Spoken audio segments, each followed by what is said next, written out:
How do we equip our families with a biblical worldview? How do we prepare the next generation for life? How do I grow in my walk with the Lord and in my marriage? If you wrestle with these questions, you are in the right place to find answers. Welcome to the Entrusting the Faith podcast. All right, well, I am excited today because I am getting ready to have a conversation with Scott Miner. He is the executive director for Realm Makers. Now, I wanted to give a description of Realm Makers, but I knew I wasn't going to do it justice. In fact, I love their website and the description they give on there. I was just going to read it, but you don't want to listen to me. You want to listen to Scott. So, Scott, welcome to the show. Hello, Eric. Thank you for inviting me.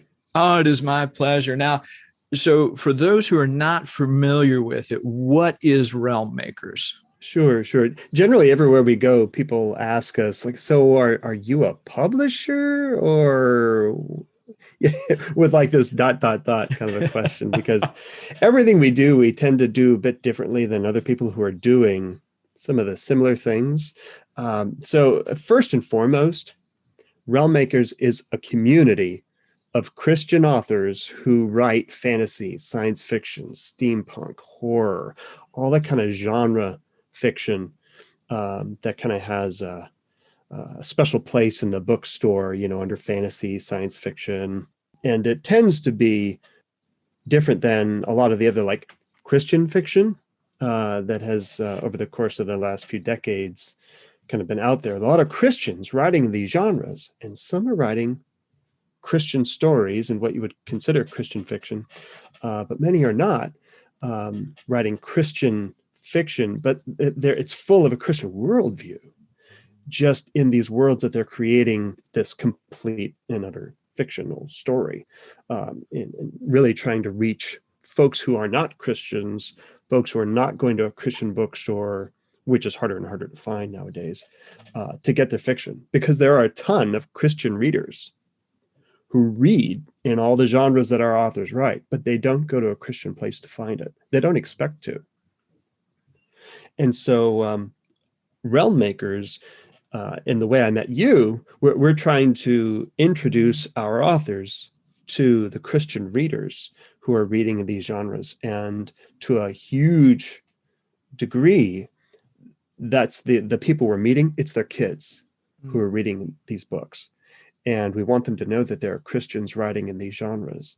And they don't have to just let them loose on Amazon or wherever it is that they're buying their books. Because honestly, if Christians didn't buy a book, it would not be a New York Times bestseller. If Christians were not going to see a movie, it would not be a blockbuster movie.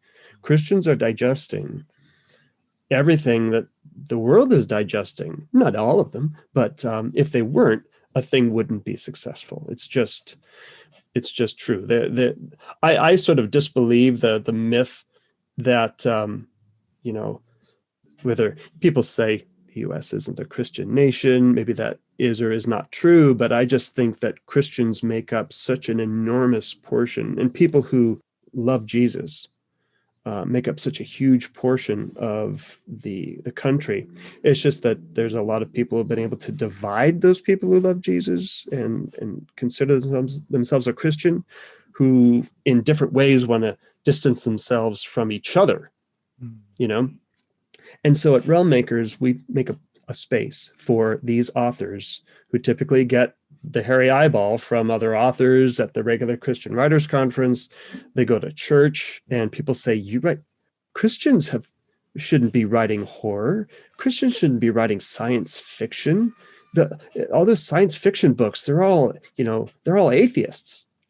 And from our perspective, it's like, well, where better a place for us to be than surrounded by people who disagree with us and have a Christian voice there, right? What better place for Christians to be in these genres where our children want to read, where the movies are the most popular, the books are the best selling. We need Christian voices in that space.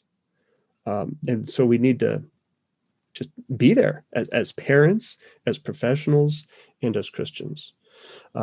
So we've created the annual conference to serve that community of Christians. We meet once a year. And we're heading into our 9th annual conference this July Wow. in St. Louis. We travel the country, go to different places around the country to hold the conference. And it's an international conference. People come from as far away as New Zealand and Asian countries, of course, Canada, Mexico, UK. And we also have an off-grid dedicated social network called the Realm Sphere, where our authors can connect on social media, but they don't have to be married to the typical, whether it's Facebook or MeWe or Twitter, or Instagram. They don't have to be so being in the social media that maybe they're trying to avoid as an author because it just eats all your time, or it's too political, or whatever. The Realm Sphere is a place you can get to on our own website, community.realmmakers.com, and just be in community with other Christian authors and readers who enjoy what they're writing. And we also have an awards program called the Realm Awards, which gives us the opportunity to recognize the best fiction being created by Christian authors in all these speculative genres. Whether someone may or may not consider it to be Christian fiction or Christian enough, we're just encouraging Christians to be writing in these genres. And that might just mean they're writing a YA fantasy romance that is, that it's cleaner. Some people are looking for clean fiction.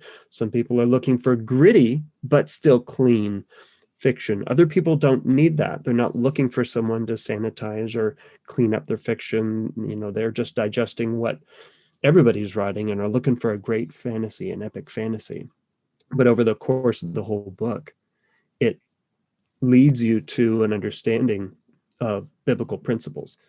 Even if the journey it took to get you there is something some people says, well, I wouldn't read that. It might be true, but somebody who does read that needs to understand this biblical truth. And so they're not writing as a Christian, they just are a Christian. So we just don't make that distinction. We just require our authors to be Christian in order to enter the awards. And those are the books that we take to, for instance, I met you at the Nashville Homeschool Convention. My wife and I homeschooled our oldest through 4th grade. And I was introduced to homeschoolers before I'd ever even had children of my own, teaching Shakespeare performance to homeschool groups. But that's what brought us to coming back to homeschool conventions as a place to find Christians who are voracious readers. And I knew we'd find a place for the books our authors write. They're in Nashville and at other homeschool conventions around the country. That's it in a nutshell. Well, that's good. And I like several, I want to jump back and hit a couple of points. First, it's that idea of underlying biblical worldview. You can do that in fiction. You can do it in different genres. Mm-hmm. And yet it doesn't have to be overtly Christian, but you're just simply, good and evil.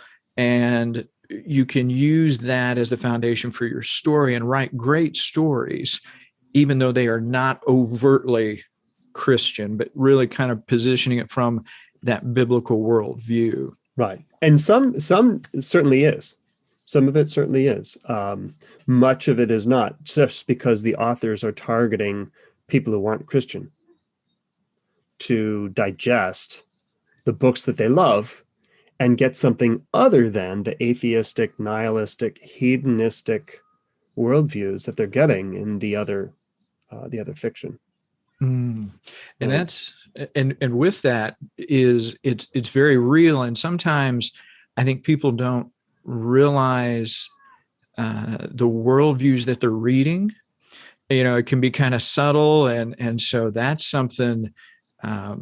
In many ways, you're providing a safe haven of, okay, this is the genre, but we want to give you an opportunity to see it used in a good way. Right. We've got mothers who come to us, fathers who come to us, letting us know what they're, their kid's not there, and they're like, well, this is what they're reading.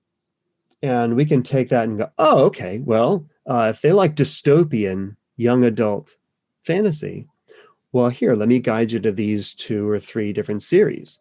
A lot of dystopian series are just, they're hopeless. Like, they don't give you that hope, right? They don't give you any sense that there is salvation to be found. Whereas a Christian author, that's going to be essential to the resolution of the story. And that hope just leaves you, when you're done reading the book, it has a better impact on the person, on the reader, rather than leaving you kind of hopeless and depressed. It's true. In the genres in general, what makes things like science fiction and fantasy, what makes that appealing to so many readers? Because it is, and I find it fascinating. I know many others do. What does it tap into something? What do you think? I mean, it's hard to nail down because it's different for many readers. Some people say, "Oh, I write to escape the real world," or I read fantasy and science fiction just to get out of the real world. But in reality, there's so many ways. Like, our real world it's a fantasy world. When you really dig down and look at it, we had, if you're familiar with the work of N.D. Wilson, he's an author. He teaches at university in Moscow, Idaho. His father's Douglas Wilson, so big in the classical Christian schooling movement and everything. But he was a keynote speaker at our virtual conference in 2020. And what he talked about is when people ask him why he writes fantasy, he said, because I'm a realist. Right. And he just goes through and he described our world in the most like fantastic ways, where it just seems like, oh, you couldn't even design a world that works like that, but it's really everything that has to do with the way the earth and the sun and the way humans actually function. It sounds otherworldly when you just describe it in the way that he did. And I would pale, and I'm not going to do it for you here, but it is something that we do have on our website. But so there's just a degree of co-creating. God is a creator. We are a creator. And our imaginations come up with ways to tell a story that communicates truth, which helps kind of get under the radar of the gatekeepers of groupthink or whatever they want people to understand. You can tell a story, and Jesus understood this, because anytime somebody would ask him a question, how frequently does he come back with like, let me tell you a story, right? He begins with, I tell you the truth, and sometimes he just tells you flat out, but sometimes he gives you a parable. He says, there once was a man, and he had a son, and it's through that story that you can relate to it yourself and come to your own conclusion, right? Rather than telling people through more of a nonfiction kind of way, or through your fiction, but having to like hit the nail on the head and kind of use that kind of writing that really doesn't have the same nuance and just says, this is bad and this is good and you should do this and you shouldn't do that, as opposed to presenting a story and the person can see what happens in this world and they come up to their own conclusion about how they felt about it, what they would do if they were in their circumstance. And that's what fiction can do. And that's what authors have been using fiction to subvert a Christian worldview for decades. And it's amazing when you dig into it that Christians invented the genres of fantasy. George MacDonald, the Scottish minister, C.S. Lewis, J.R.R. Tolkien. I mean, all the beginning works of fantasy came from a Christian worldview. And at some point, it was decided that it needed to be abandoned to everybody else. And that's why it looks like what it does now. Because for decades, Christians in charge were saying, you shouldn't be reading that, you shouldn't be writing that, that's of the devil, because it's coming from your imagination, or there's a dragon on the cover, therefore it's evil. And there's really no support for that. Lions aren't evil. They're just a lion. But Satan prowls like a lion, but all lions aren't Satan, So I'm just not sure of the reasoning behind a lot of what drove Christians to reject the imagination and fantastical stories, and the power that they have to communicate truth. It's true. And it does. Story is extremely powerful. That's why, if you think of, most people don't remember all the details of a sermon on Sunday mornings, but, they will remember the illustrations. It's those story snippets, and very much like you said, Jesus taught in parables. All of these things, story is so important. And I didn't really think about the fact, as you were saying, a lot of the fantasy, that genre, was started by believers, and in writing that's really powerful. And we need to reclaim that genre and what it does, because it is you can tell some beautiful stories through it.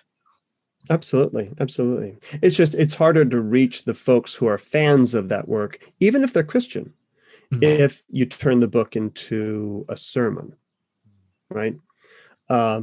Because if they're not Christian, they're going to recoil, and if they're Christian, they're going to go, they're going to not enjoy the story because it reads more like propaganda, and that's just not the way to influence someone's thoughts or their reaction to the fiction.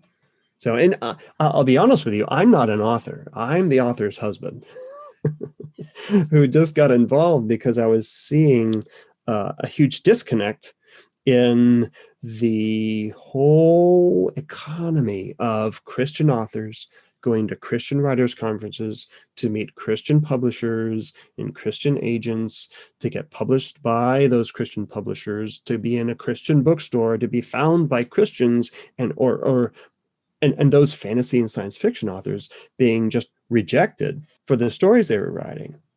They'd go to the Christian Writers Conference, and none of the agents and editors were even querying speculative fiction, which is the umbrella term for any of these stories where you go like, well, what if this were true?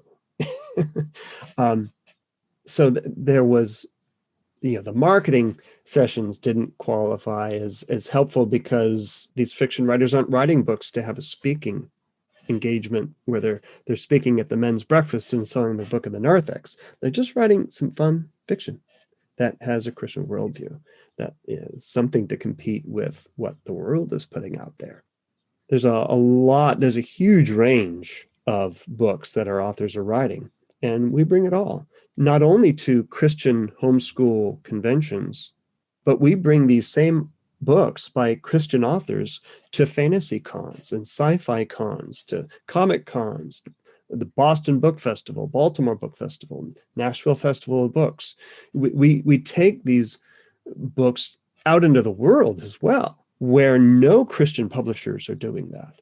If a Christian publisher might have, you might find Zondervan has a booth at the Nashville Convention, and they've got all the books that they've published, or the ones that they wanted to bring anyways, but they are limited by, or they're only going to bring what they've published, of course.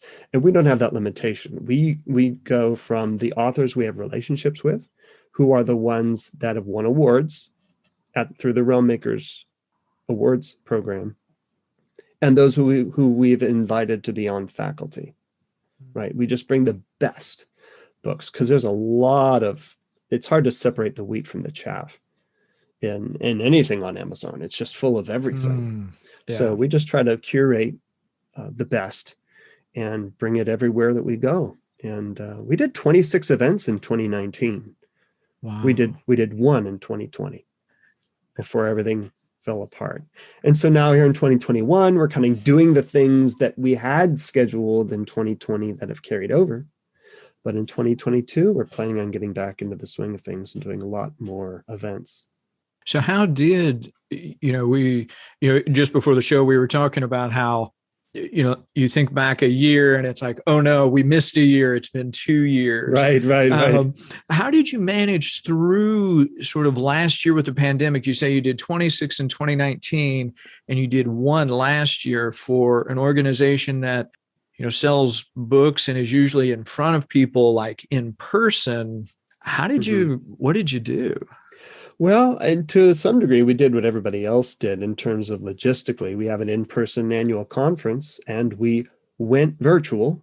We waited until May to make the decision about our July convention, because there's a lot of intricacies in your hotel contract and all this other kind of stuff you got to navigate.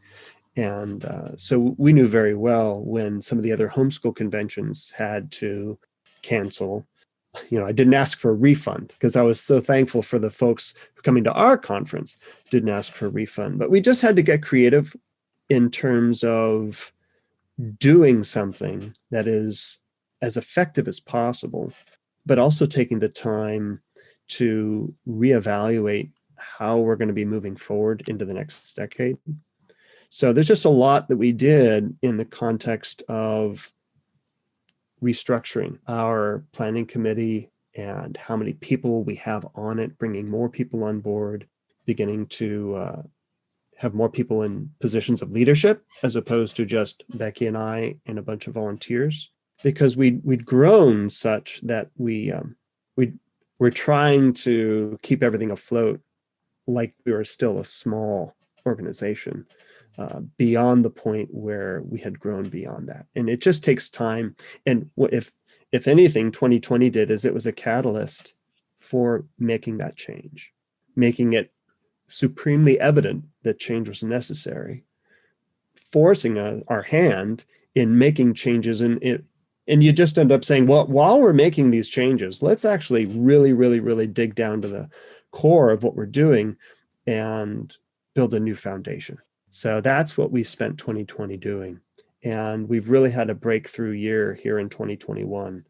It's been amazing. The first conventions we've done, we're selling 300% of the normal number of books that we typically have sold. Over the course of the last 3 years, like our record, like we'd sold like 400, maybe 420 books. And we were cheering. That was amazing to us. But here in 2021, we've been selling like 1,200 books. And some of it comes to just our growth, bringing some more famous authors to join us at the event. In Nashville, we had Mike Naraki join us. And that was simply because we have a close relationship with his publisher. And he's got a great children's series called The Dead Sea Squirrels, which is, the name gets you. But if Absolutely, you don't know it's Naraki, a beautiful name. Yeah, for those listeners who might not know the name Mike Naraki, he's one of the co-creators of VeggieTales. He's the voice of Larry the Cucumber, right? So we had everyone coming to the booth to meet Larry Boy. That was added a lot of excitement. And then in Florida, just last weekend, Adventures in Odyssey joined us. So we had Phil Lawler, who's everything. He's the creator, producer, director, does a voice in the program, and also Katie Lee, who is the voice of Connie Kendall. They joined us at our booth, and they spoke at the convention, and again created a lot of excitement around our booth. And we just had a larger booth too. You go from 2 to 4, and you sell more. I don't know how that math works, but you increase your floor space, you sell more books. It's a combination of just being, I guess it's more impressive or something, that it has that impact on folks when they walk by. They go, oh, I need to go here. There's 10 people in that booth. Must be good. And it is, but it's hard to prove that when you've got a smaller space. That is interesting. And it sounds like you've made a good pivot. You're scaling. You've been going through those growing pains of scaling. Mm-hmm. But then you've also got some neat, you have a neat opening coming up here, don't you? Yes. In terms of something a little more permanent even. Right. Well, so of course, with all the work that we do, selling these books, our inventory of books has just grown and grown and grown with every annual conference. And we've got a new crop of award winners, new crop of faculty that we pick up their books. And we've actually even run the bookstore for another one of the largest Christian writers conferences in the country, ACFW. We ran their bookstore, so we bought books for all their faculty and finalists. So we've got a garage brimming with books. And so in 2019, we did a pop-up bookstore at the King of Prussia Mall outside of Philadelphia, about 20 minutes outside of Philadelphia. It's the third largest mall in the United States. And we did it just for 5 weeks from Thanksgiving to New Year's, just to give it a shot. And it was great. It's a ton of work to just start and finish over the course of 5 weeks. But, and they wanted us to stay, but we weren't able to stay. It just wasn't the right time. Also, there hasn't been a bookstore there now it's going on 12 years. There's been not a single bookstore in this third largest mall in the country. And so I was kind of telling them I'm really just cautious because there's got to be a good reason. And until I find out that reason, I'm not going to open a bookstore there. And I was very specific in where I wanted a store, if we were to do it, where I wanted us to be. And after a few back and forth of like, hey, would you come back? No. Finally, they said, there's a spot where you want one. Are you interested? And so I finally started considering it seriously. And so next weekend, we are opening with a year lease this time, a store we're calling Bookish. That's the name of the store, Bookish. And it is going to focus not just on books, but on bookish gifts. Whereas the Realm Makers bookstore seeks to serve our authors and to introduce them to Christian readers, Bookish is going to seek to just serve the community around where the bookstore is. So it has a different purpose. So we're going to carry different things. Of course, we're going to carry everything we already have, but it's not going to be a Christian bookstore. There might be a conspicuously large number of Christian authors represented there, but they're not going to be presented in a Christian space, right? And we're going to carry, private label candles, greeting cards, bookish pins and magnets, and anything that somebody who would consider themselves to be bookish would love to get a gift from, or to buy a gift for someone else, because this is a mall where people go to buy gifts. And we can possibly dream of competing with what we all think of when we see a bookstore in our minds. That's Borders, that's Barnes and Noble, what used to be, those of you remember like Walden Books and all those other bookstores, right? There's a huge bookstore. You walk in, you're going to find everything. We can't do that. If somebody wants to find exactly what they're looking for, they're already going to go to Amazon. We can't compete with that. But we're going to have books that you can't find on Amazon. We're going to have books by local authors, do a lot of author events, and we're going to pair some of the best books that we carry with sort of a package. Like we have an author who did a book launch and had all this leftover swag, which is the slang term for all the bookmarks and candles and little tea, little tins of tea that are, branded something related to the story, little cards with the characters on there. There's a lot of things authors do to promote their books. But so when you come to buy a book at Bookish, you'll be able to get a book signed by the author, a little accompanying candle with a name and a scent that's like chosen by the author. And so in a sense, you'd be able to meet a new author beyond just buy a new book, right? So you'd come to Bookish to find a new favorite author, not just to get the next Tom Clancy mass market paperback. If you want to get the best like hardcover deluxe edition of a new fantasy series, that's what we're going to carry.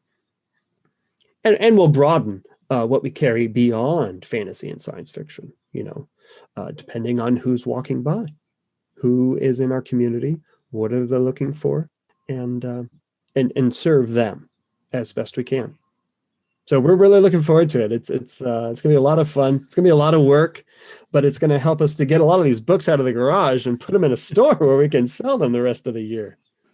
Absolutely. It's a wonderful outlet for books and for readers. I like how you say it's not simply a bookstore, it's bookish.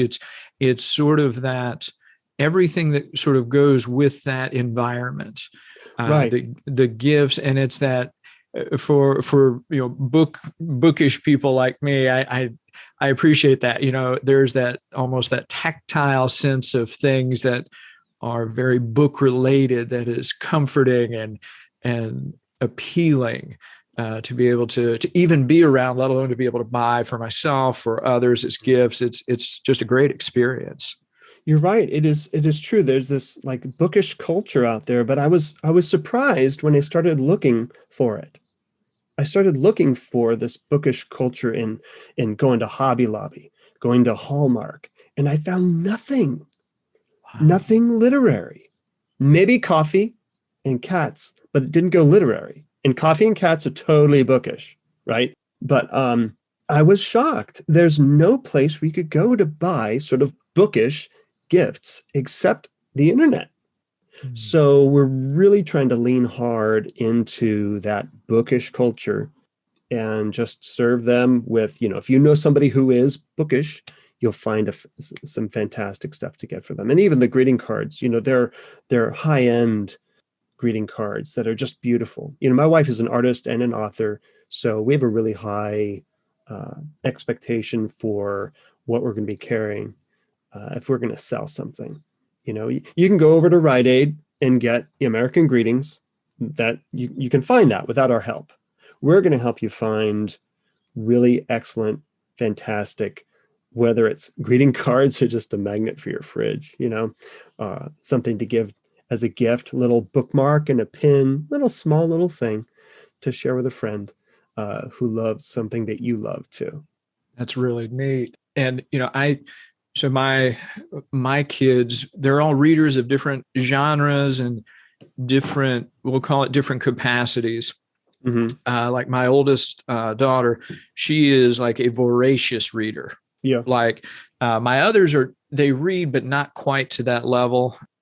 And so me and my oldest will go to the bookstore and just wander around, and she will, kind of like I do. You pick up a book because of the title, the tagline, you read a little bit, you're like, you do the same thing, and it's like, ooh, this one might be good.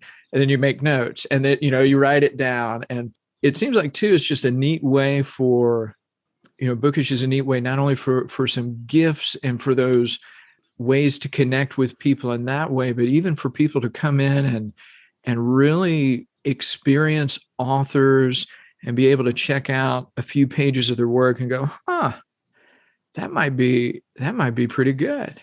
We need to pick that one up. Let's do that, which is hard to do. It's hard to do with Amazon. I mean, Absolutely, like you say, yeah. it's like walking into,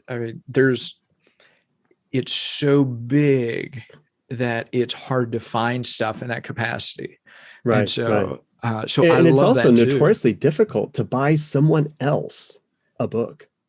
Notoriously difficult. First of all, if there's a series that they like, and a new book came out, you don't know whether they already have it or not without asking, and then you've kind of like, well, now they know what you're going to get them, But especially if you want to buy them something they haven't read yet, it's like you have no idea if they're going to enjoy it. Nobody wants to give somebody a book that they may not enjoy. It's so personal. So we're going to be taking it just a bit further in supporting people who want to buy a book as a gift, to say if they enjoy this, they're going to love this. And plus, the book is signed by the author. There's a little accompanying bookmark. There's a little candle. And by the way, the author chose the scent of the candle, and this is the meaning behind it. When they get to page 280, they'll get it. Right? So there's a degree to which you're really meeting a new author. You're encountering a new world of fiction when you buy somebody a book. And it's very it's meaningful, but it could also be very anxiety producing to like, I'm just going to get them a card and I'm going to get them an Amazon gift card and they can buy what they want. Right. But we'll just help people to be a bit more thoughtful, perhaps. And also try to get books that they can't get on Amazon. There's one series, and this is an example of two things. It's an example of fiction by a Christian that some Christians might say, well, because it deals with adults manipulating each other in adult ways. And there's a lot that happens there that you might say, I don't want to read that. I don't want to see that. But it happens. It's real life. And it's kind of put into this fantasy series. So I wouldn't suggest it for people that aren't looking for, this is a version of that actually, God is real. And he reveals himself, right? So, but that being said, from the author perspective, book one comes out. Everybody knows how book one comes out as hardcover. You got to wait a year to get the paperback. That's kind of a typical routine. And then book two comes out hardcover. You wait, you can get the paperback. Some people wait till it gets smaller and cheaper to get it. But those people who really love books, they want that first hardcover, right? And so when they did the paperback, they revised the cover of this book one of a 5-part epic fantasy series. And this is by Brent Weeks, by the way. It's called the Lightbringer series. And he was our keynote speaker in 2019. He chose to come to Realm Makers to be our keynote speaker in lieu of going to San Diego Comic-Con with his publisher, right? And he was as excited to meet his tribe as our unpublished authors, just to be submerged in people who love Jesus and are willing to tell new stories.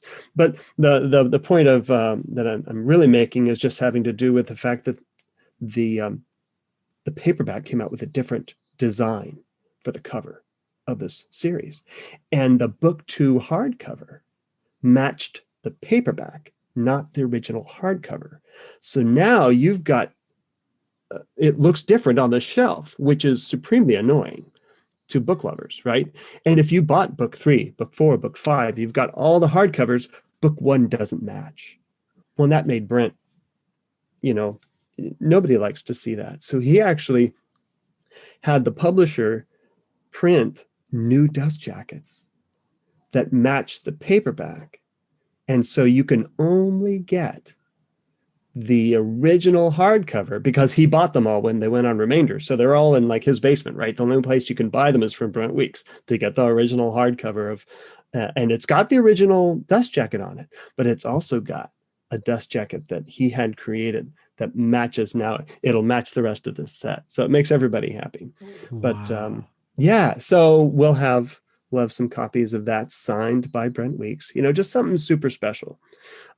Anything that we can get like that, we're going to have in at Bookish. And also books by Ted Decker, right? You can buy them through Amazon, but you're really getting them from Ted Decker himself, right? His newest books that are self-published, like Play Dead is a book that his most recent book, he's been co-writing books with his daughters who are middle grade and early readers. You can only get them from Ted Decker, teddecker.com. If you get them through Amazon, it'll say like shipped to you from Ted Decker, right? So they don't keep them in stock there. So we'll be the only store in the country carrying those books. Wow, that is a great experience, a great opportunity for people to come in, for people to interact with books, with bookish things, and really connect with authors in a deeper way that's not simply a transaction, but that's our hope. That's our hope.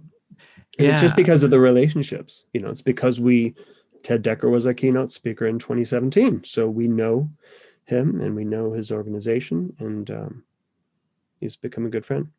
We're running out of time, unfortunately, because sure. I'm, like I said, I could talk books for a long time. Yeah.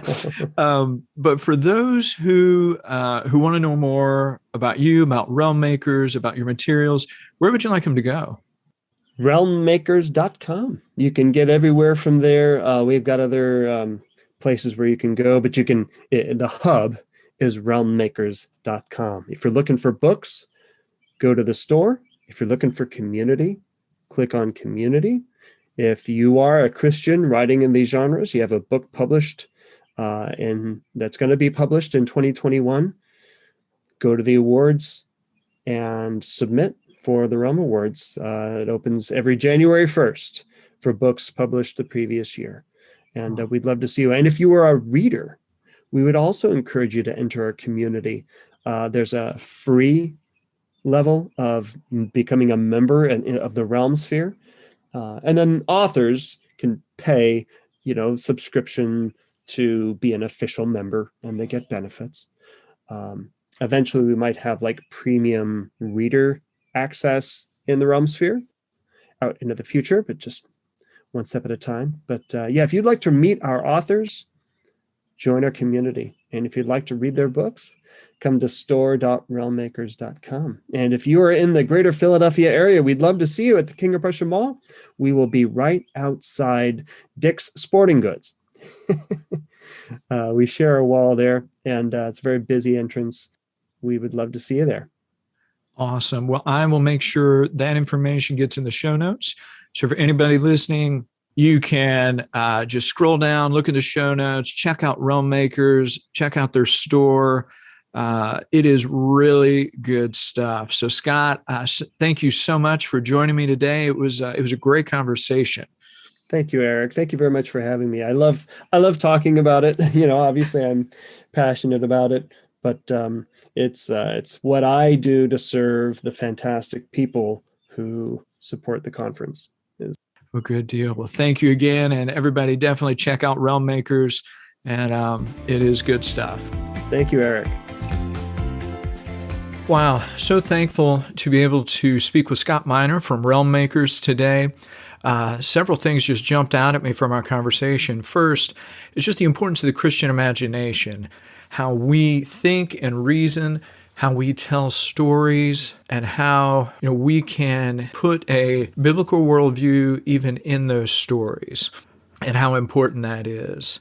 Second was just how, in many ways, how science fiction and fantasy, that genre, really sort of came about from Christian authors, and how it is a fantastic way to tell a story, especially, and even more so, if you can put a biblical worldview underneath it, and how by doing so, we can get into places that a lot of people can't, that they might not accept what is true in that capacity.